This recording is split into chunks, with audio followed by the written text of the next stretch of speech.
All right, friends, here we are at Burbank Sports Cards with Rob Veras, the Cardfather. Right here, baby. The I love the following them on Instagram and other places. Oh, Rob, you've got an amazing story, and you've just got an amazing operation that you have here. Tell us just a little bit about the history of the shop and when you started. Sure, the shop's origins actually go back to 1974 as a coin and stamp shop.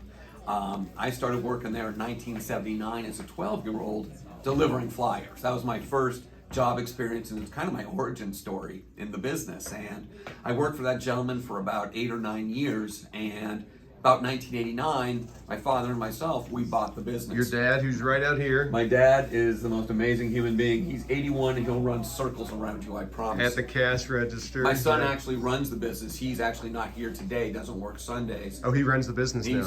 He'll be the GOAT. There's nothing like my son. Got it. And so it's a 3-generation family. And but yeah, I've owned it for 33 years. I haven't had a job in 33 years. It's not, this isn't work. This is a lot of fun. And we basically tried to build a store, and you can see the traffic and people from 5 different states in here right now. 5 different states, yeah. And it's just, we want it to be a destination, and I want it to be the shop I want to walk into as a collector. And I think that's the key to the shop, is the vibe, and just, you know, people just love hanging out. Now tell us about the warehouse. That we call the warehouse, and I came in there last, and there was actually a small shop. I mean, you had the storefront there. We had the small storefront and the massive warehouse. The warehouse is insane. We've actually sold 5.3 million cards on eBay alone, and we've sold over 6 million cards on our website. 6 million? Yeah, we sold 11 million cards online Since 1999 when we first came online. Got it. No one else touches that. Yeah. It's got 42 million cards. It's all color coded by sport, year, brand, number, order, databased, imaged. The building's on eBay, and the building's on the Beckett Marketplace as well. So someone was just in here asking about Jose Ramirez. I don't have a Jose Ramirez section, maybe a card or two somewhere in the showcases, but I had over 400 different ones on my Beckett Marketplace site with pictures, and they're gonna go home and go, this is amazing, starting at 60 cents a card. So the website is basically a extension of the showroom that's open 24/7 global. And when did you open up the showroom, and what? And you've already touched on that a little bit about why you did, but I mean, well, this is pretty amazing. There was reasons. This is after COVID too, right? Well, COVID. Well, the funniest thing about there's nothing funny about it. I got it twice. Lucky me, but we were dark for 12 weeks, just like everybody else. The showroom is shut down. There's no sports. It really was looking like an Armageddon kind of situation for a retail sports card shop. And little did we know that our business on eBay, which was steady, would literally go like this, just like that overnight. Like the hobby. It's just, it got crazy. But the problem was we didn't have any staffing to pull the cards. So we were sneaking guys in to just try to pull orders, and we just couldn't keep up with it. And it's funny, I tell people this, May of 2020 was the biggest month revenue-wise in the history of my company, and the showroom was closed. That's how crazy online got. And then we reopened, and we'd have 25 people deep waiting to get into the store, because we could only keep 10 people in the store because of social distancing. And we said, we need to fix this. So this building became available a block away.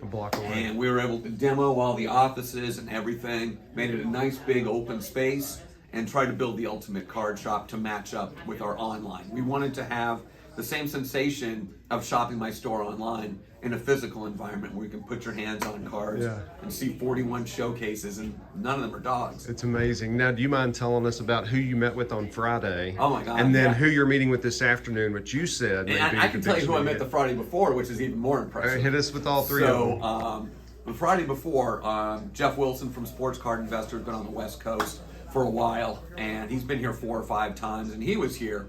But the real coup de grace was Jim Beckett was here, who is my idol, who is, to me, the first face on Mount Rushmore in the industry. We've been close for a number of years, and he finally got to come in and see the retail operation. First time he was here? Yeah. He called it the Taj Mahal. He was floored. The store was packed. And we did an interview, and he's just the most humble human being, but I also think he's the most influential in the history of the business. And he had a lot of kind things to say. And of course, I'm a huge fanboy of Jim's. Took him over to the warehouse, and I mean, the man's a mathematician by nature, and very organized, but he really couldn't believe what we had over there. So that was an amazing Friday. Yesterday, no, it would be 2 days ago, we had the man who runs the trading card category for eBay in the store for the first time here, and he was mind blown. But his boss, who is the VP of collectibles across the eBay platform, was here as well.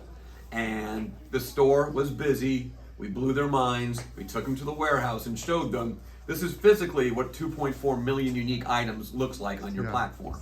So they were mind blown.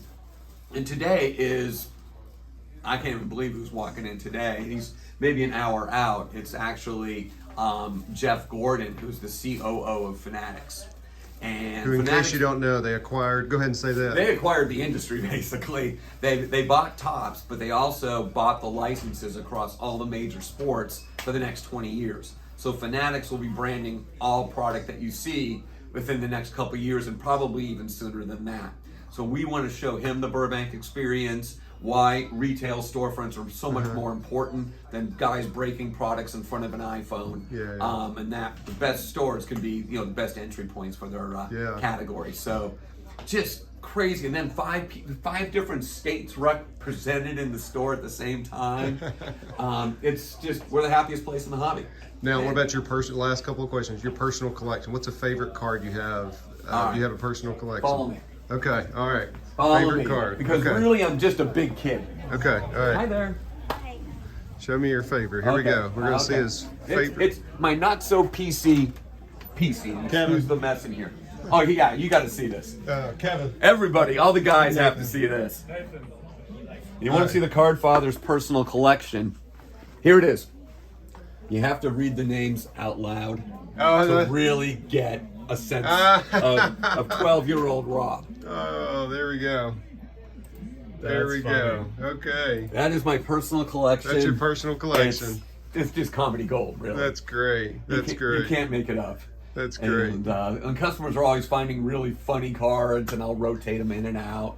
Yeah. But people are like, I don't have any cards at home. You don't? No. I have enough cards here. I go home. I really don't want to look at them. I want to hang with the card mother and binge some shows and just kind of take my mind off of this. That's You awesome. call your wife the card mother? She doesn't like it, but yeah. And then last question, what would be the most expensive card in here today or on your store? Probably about $25K. We got some really high-end Kobe cards in here. Okay. A couple LeBrons. We've had some six-figure cards come and go through here, but that's great. They're few and far between. Thank you for your time, Rob, from Burbank Sports Cards. Cardfather, out.